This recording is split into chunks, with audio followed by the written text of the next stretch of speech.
Bien le bonjour, aujourd'hui on va s'attaquer aux petites réparations qui sont à la fois urgentes et rapides, c'est juste des pièces à changer. Donc j'ai ici les 3 supports de levage pour remplacer ceux qui sont partis, les vérins du coffre pour remplacer les vérins super usés, et le feu stop arrière qui est en entier pour remplacer celui qui est abîmé. Alors malheureusement on ne peut pas prendre juste le cache, donc ça va être le feu en entier qu'on va changer. Du coup, ça va nous faire les 3 premiers points de la liste. Pour la poignée, ça sera dans une prochaine vidéo parce que c'est un peu plus long et je vais pas avoir le temps ici. Pour ça, on va avoir juste besoin d'un tournevis avec différentes têtes et d'un petit maillet. On va commencer par les vérins parce qu'il y a beaucoup de choses dans le coffre et ça va être plus pratique d'avoir un bon coffre. Hop. Alors, avant de commencer, il va vous falloir une planche pour pouvoir bloquer votre coffre parce que quand vous allez enlever les vérins, du coup le coffre va vouloir se refermer. Donc c'est aussi d'ailleurs pour ça qu'on va les enlever un par un. Donc que je vous montre les détails. Ici, il va y avoir normalement une petite bague. Alors là, j'ai déjà enlevé sur celui-là parce que j'ai déjà démonté qu'il va falloir enlever pour pouvoir tirer ici vers vous. Et à l'intérieur, ici on la voit, là aussi il y a une petite bague qui est à enlever. Donc celle-là, elle est restée, on va enlever. De l'autre côté, ça va être pareil, hein, exactement pareil mais en inversé. Une petite bague ici à enlever et une autre bague qui est partie ici à enlever. Et pour remettre, ça sera pareil. On va remettre et remettre la bague et c'est fini. C'est parti. Hop, voilà. Heureusement que j'avais ma planche là, ça évite que ça tombe sur la figure. Ensuite, je vais enlever la petite bague. Hop. Du coup là c'est venu avec. Et voilà, et en voilà une. Et on va mettre la nouvelle. Si on compare pour s'assurer qu'on est bien sur les bons. Donc là, de ce côté-là, on est bon. C'est les mêmes. Là et là, bon, alors là on voit que ça n'est pas exactement la même taille, mais ça importe peu. Et là, c'est la même aussi. Du coup, il n'y a plus qu'à mettre la nouvelle.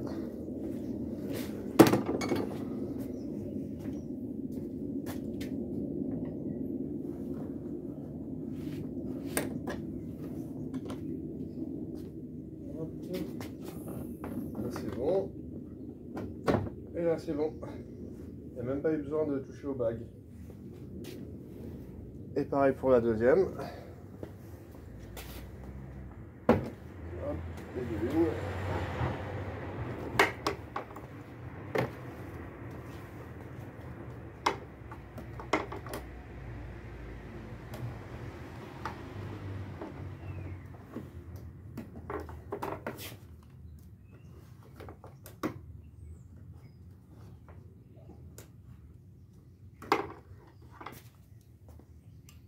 Et là voilà.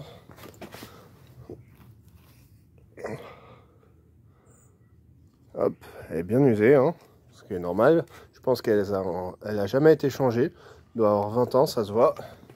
Du coup, j'en ai profité pour nettoyer un peu l'endroit où on va refixer le vérin. Et voici le nouveau vérin.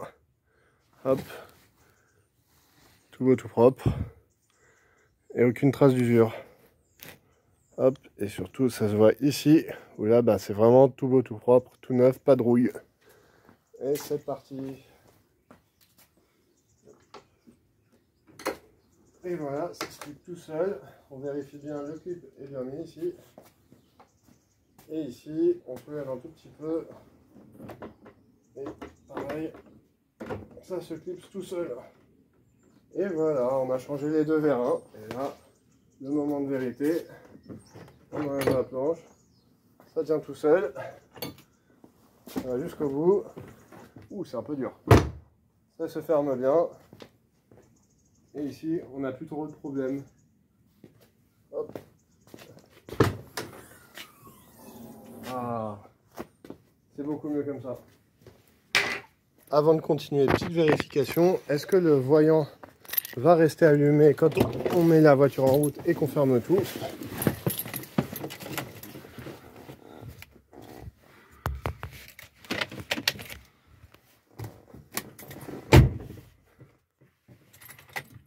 Voilà, donc là ça démarre. Et ça reste allumé.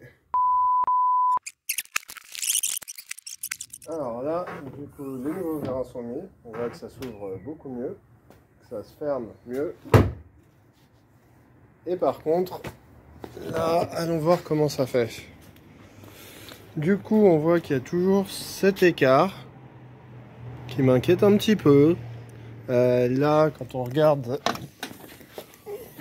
ici, il y a des petits bouts en plastique qui se vissent ou dévissent pour voir par rapport à où ça va. Ça s'aligne pas tout à fait. Si on regarde ici, on voit que là, il y a des marques. C'est-à-dire qu'il y a quelque chose qui a bougé ici. Et que ici, il y a aussi des marques, ça a bougé.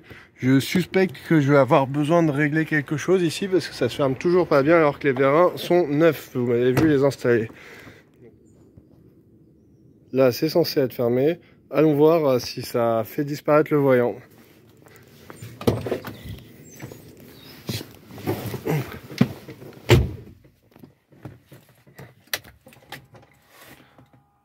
Hop, la voiture démarre. Et le voyant est toujours là. Donc ça confirme mes craintes. Il va probablement y avoir quelque chose à régler dans le coffre. Là, si je desserre le frein à main, ouais, là c'est vraiment le voyant qui reste allumé. Bon, bah dans une prochaine vidéo, hein. Après ce gros échec, passons au feu stop arrière. Celui-là, là. Alors, ça va être un peu plus simple. On a 3 vis à dévisser ici. Donc, c'est des Torx T20. Allons-y.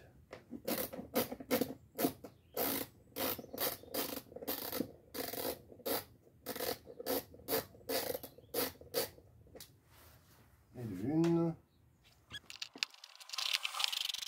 Et de deux. Donc, sur 3 vis, il y en a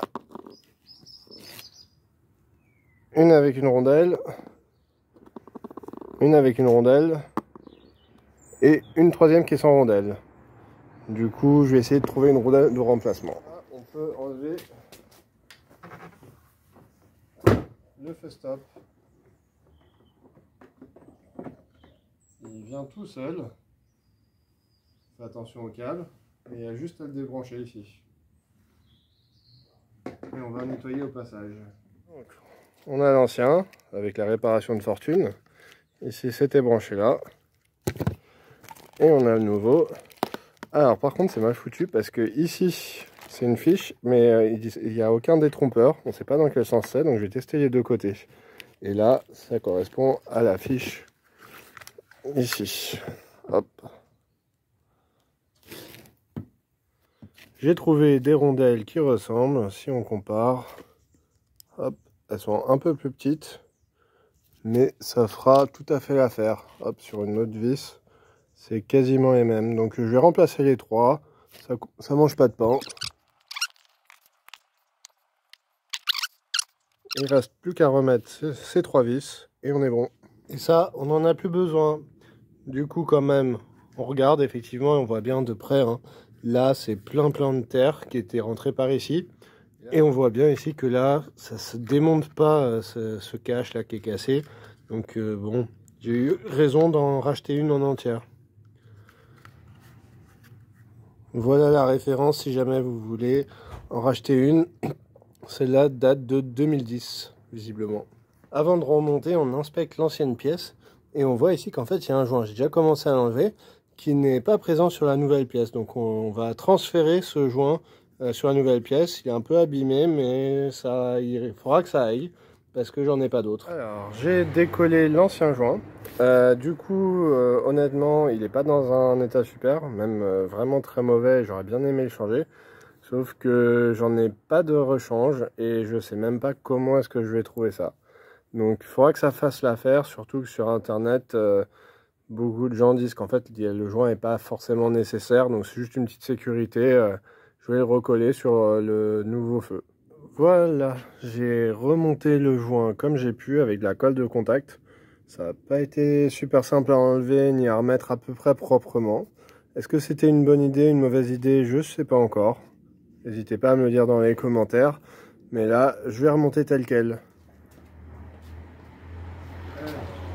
On rebranche le fil électrique. Donc, du coup, malgré le manque de détrompeur, j'ai eu bon du premier coup. J'ai demandé de l'aide pour freiner. Et du coup, il ne reste plus qu'à enlever la protection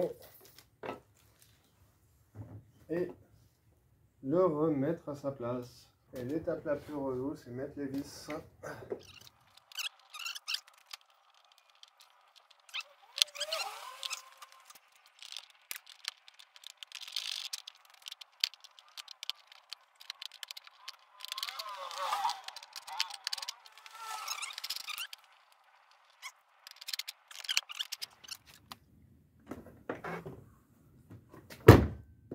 Et on a un nouveau feu qui tient bien, avec le joint qui a l'air d'être bien fixé. Il ne reste plus qu'à tester le feu arrière. Et on est bon. À la prochaine étape. Il ne reste plus qu'à monter les supports de levage. Donc en voilà un, ça se présente comme ça. Ici au centre, il y a une petite pièce qu'on va devoir enlever ici. Et c'est ça qui va tenir le support en place. Alors ça tient pas énorme. C'est à mon avis du coup pour ça que les autres se sont barrés. Hop, il m'a fallu mes deux mains. Donc c'est ça qu'on va taper en place avec notre maillet. C'est parti.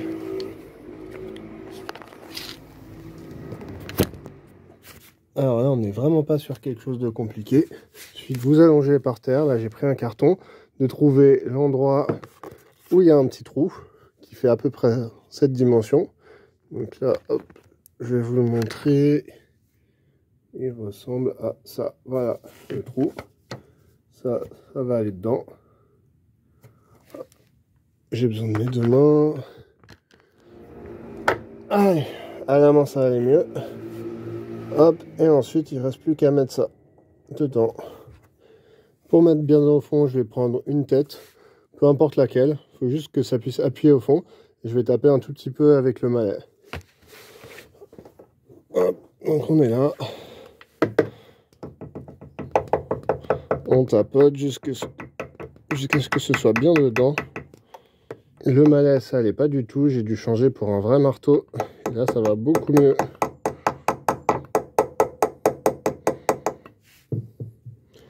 On y est presque.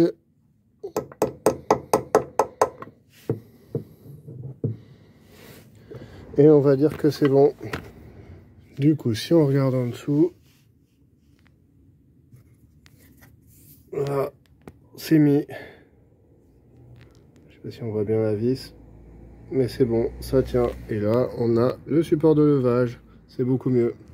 Du coup, rebelote à l'arrière. On enlève le tissu, la petite vis, qui forcément veut pas venir. Hop, avec les outils, ça va toujours mieux. Voilà. On met le support.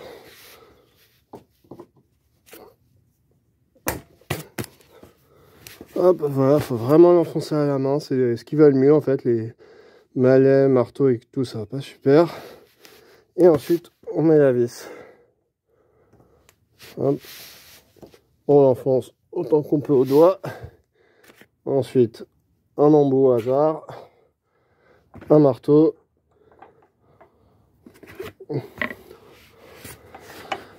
Et c'est parti pour tapoter un peu.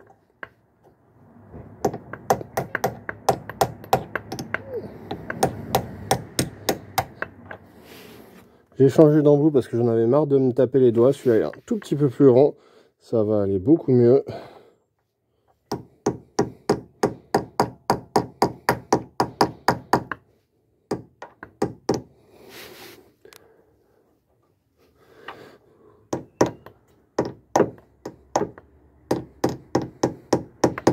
Et on est bon.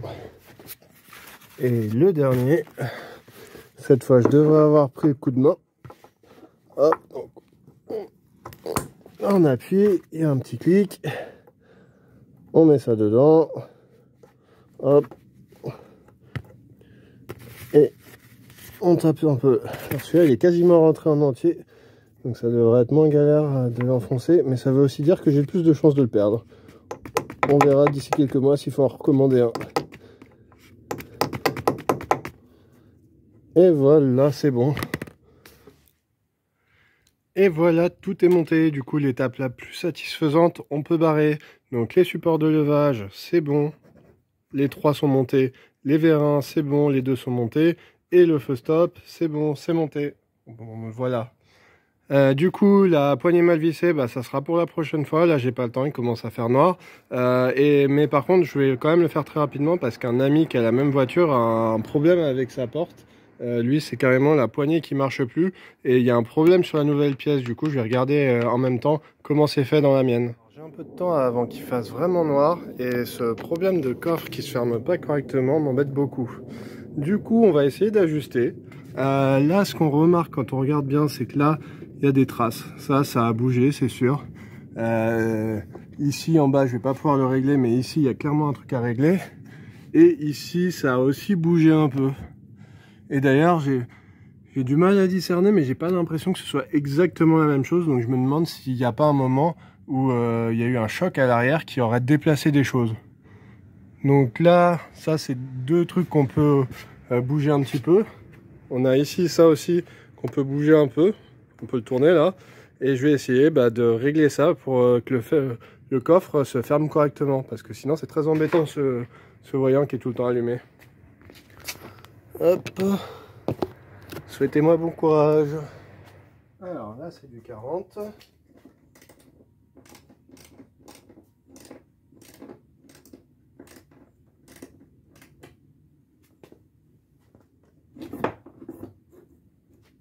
Alors là, il faut à la fois pousser, et là effectivement quand on pousse, on s'aperçoit qu'on peut le bouger un peu. Sauf que je ne vais pas pouvoir à la fois le pousser et le visser.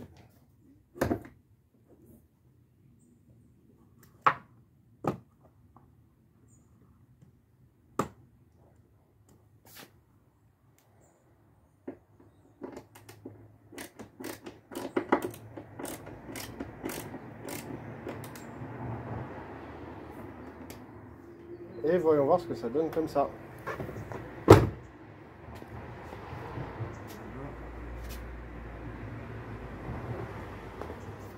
Encore moins bien.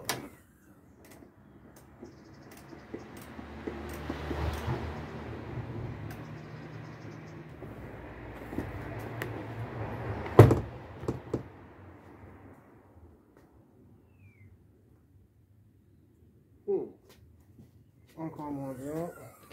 Alors, après avoir essayé des 2 côtés, en fait, ici, malgré que ça a été bougé, c'est bon. C'est de l'autre côté qu'il faut ajuster. Parce que là, vous voyez, il y a une grosse marque. C'est-à-dire que le coffre s'est décalé vers l'extérieur. Hop. Et là, si on essaye de fermer, ça ferme même pas. Et c'est parce que ici, là, c'est trop à gauche. Donc du coup, il va falloir faire l'inverse. Il va falloir baisser ça au maximum. Et pour ça, là, vu que ça se met là, comme ça, c'est à cause du vérin. Je vais devoir enlever le vérin pour pouvoir le mettre là comme je le veux. On retrouve notre planche pour bloquer notre coffre. Voilà. Comme ça, ça va pas me tomber sur la figure. Voilà. Et là, déjà, on voit que vu que j'ai changé les vérins, il s'ouvre beaucoup mieux le coffre. Je vais la tenir comme ça. Il nous refaut le tournevis parce que là, ça tient très très bien ce nouveau vérin. Du coup, il va falloir un peu de persuasion. Et voilà.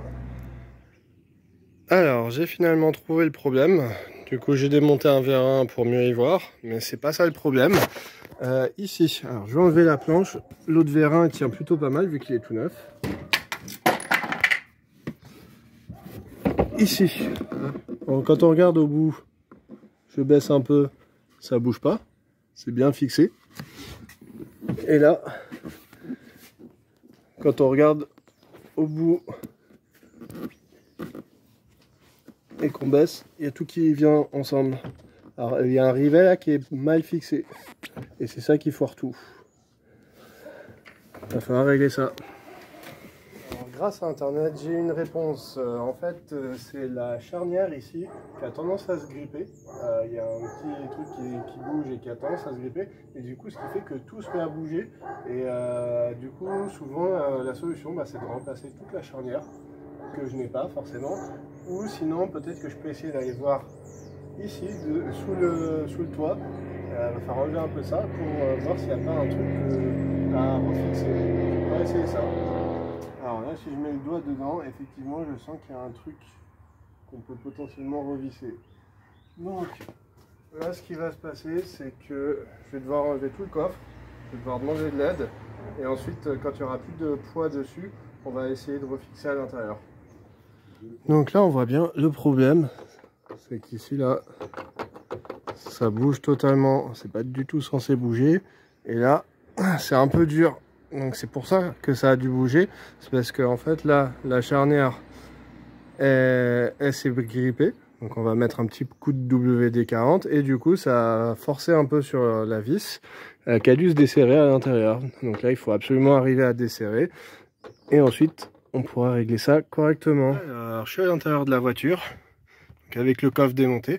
Là le problème c'est qu'il faut arriver à accéder à la vis qui est derrière. On peut déjà mettre la main pour la toucher, mais le problème c'est d'arriver à passer quelque chose pour revisser. Du coup j'ai dû tirer ici, tordre un peu la toile de toit et tirer un peu. Alors la toile de toit je vais probablement l'abîmer, c'est pas très grave parce que de toute façon je vais devoir l'enlever pour pouvoir réparer le toit, les impacts de grêle dont on avait parlé. Et puis de toute façon elle est pas mal usée. C'est peut-être pas une mauvaise chose de la changer tout court. Voilà, donc on va continuer à tirer. Il y a probablement quelques petites clips à enlever jusqu'à ce qu'on ait accès. Alors, on a mis le coffre sur le toit parce qu'il gênait. Là, j'ai démonté la poignée ici. D'ailleurs, j'espère que j'ai rien cassé. Le petit bout est là et l'autre est resté dessus. Donc, si on regarde, voilà, c'est juste abîmé. Et là, j'ai dû effectivement casser un truc. Bon, tant pis. Ici, il devait y avoir une espèce de charnière. Tant pis. Au pire, j'en rachèterai un. Et là, du coup, la vis qu'on va vouloir aller remettre, elle va être là derrière. Donc, il va falloir y accéder par ici pour revisser ça. Et ça, malheureusement, je vais pas pouvoir le prendre en vidéo. Et voilà. Après avoir enlevé la coudoir, tordu le plafond, la toile de plafond pour aller derrière la sac, on a enlevé les grippes du dessus, on a enfin la charnière. Et donc là, ce qu'on voit très bien, c'est que ça devait être ici. Et ça correspond pas du tout à la taille. Donc en fait, il faut qu'elle aille un peu plus loin. Donc on va tout nettoyer, mettre un peu de graisse, remettre, et espérer que le coffre ferme bien cette fois. Et donc là, ici, effectivement, c'est la charnière. Donc là, c'était mal fixé. Et là, la charnière peut se gripper aussi. Donc si la charnière se grippe, forcément, ça met de la pression ici. Ici, ça se dévisse. Et puis ensuite, le coffre se ferme plus. Alors, j'ai mis du WD-40 à l'intérieur. Ça a bien dégrippé la charnière, ce qui était l'origine du problème. J'ai mis de la graisse sur le pas de vis. Et il reste plus qu'à revisser. Donc du coup, j'ai aussi pas mal abîmé la toile de toit. De toute façon, je vais probablement la changer et puis on n'en parlera plus. Il s'avère que le vrai problème, en fait, c'est que là, derrière, il y a une plaque. Oui. On voit pas très bien. Et du coup, cette plaque, elle bouge. Et il n'y a pas moyen de la voir qui ne bouge pas. Elle bouge forcément. Donc du coup, même si l'écrou, il est à fond, la charnière continue à bouger. Et c'est ça notre problème. Alors, j'ai dû improviser parce que le problème, c'est qu'il y avait deux bouts en métal qui normalement étaient collés à l'autre et qui bougeaient. Et sans refaire sans pousser quelque chose en métal, il n'y avait pas moyen vraiment de réparer ça. Surtout que potentiellement, c'est la carrosserie de la voiture. Donc, inchangeable. Et de toute façon, la partie à l'intérieur n'a pas l'air d'être changeable. Du coup, pour faire en sorte que ça tienne, j'ai utilisé deux charnières comme ça, c'était à peu près l'épaisseur qu'il fallait. Et je les ai bloquées ici. Ce qui fait que du coup maintenant, ça ne bouge plus. Du coup maintenant on va pouvoir enfin remettre le coffre et le régler par ici. Alors, j'ai repassé ici, mais du coup, la toile est toute décollée. On va mettre un petit peu de colle pour pas que ça traîne partout trop. Alors, tout l'intérieur est remis, ici c'est remis, ici c'est remis. Du coup, j'ai recollé un petit peu, c'est mieux qu'avant. Et il reste plus qu'à remonter le coffre. Il est maintenant bien tard, il fait bien noir. J'ai juste la lampe de camping. J'ai pas pris ma grosse lampe, donc désolé pour la luminosité. Et il est le temps de tester est-ce que ça va fermer correctement et est-ce que le voyant va s'éteindre. Et voilà, c'est pas mal ça. On peut plus du tout mettre un doigt. Avant, je sais pas si vous vous souvenez, on pouvait mettre un doigt. Et voyons voir si ça suffit pour que le voyant reste pas allumé. Et donc la voiture se considère bien comme étant éteinte. Hop. Si je mets le contact. Et là, le voyant n'est plus là. C'est une victoire pour la persistance. On est le lendemain et malheureusement, ma réparation de fortune n'a pas tenu. Va falloir improviser parce que là, du coup, ça se remet à bouger et ça va pas bien fermer. Petit essai.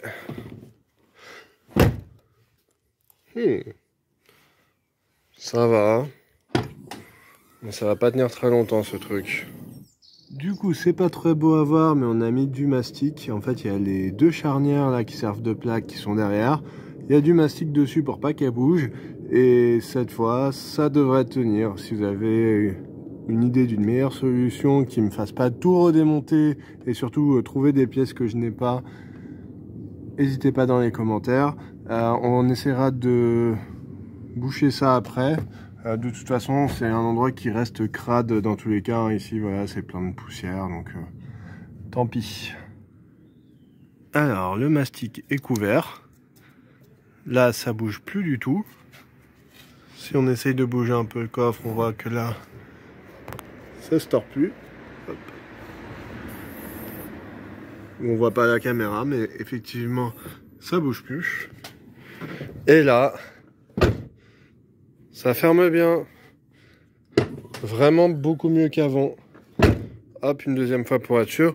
Et on voit bien ici que là, ça a frotté et pas qu'un peu. Donc ça doit faire un moment que ça se fermait pas correctement. Mais voilà, la réparation est bonne. Du coup, j'ai mis le contact là. On voit le voyant qui est allumé. J'essaie de vous le montrer ici. C'est celui en haut à droite. Hop. Bon. On le voit bien là. Et si je ferme, le voyant s'éteint. C'est bien ça. Allumé. Éteint. Hop. Et même, hop, dès qu'on ouvre, c'est allumé. Et dès qu'on ferme, ça s'éteint. À très vite.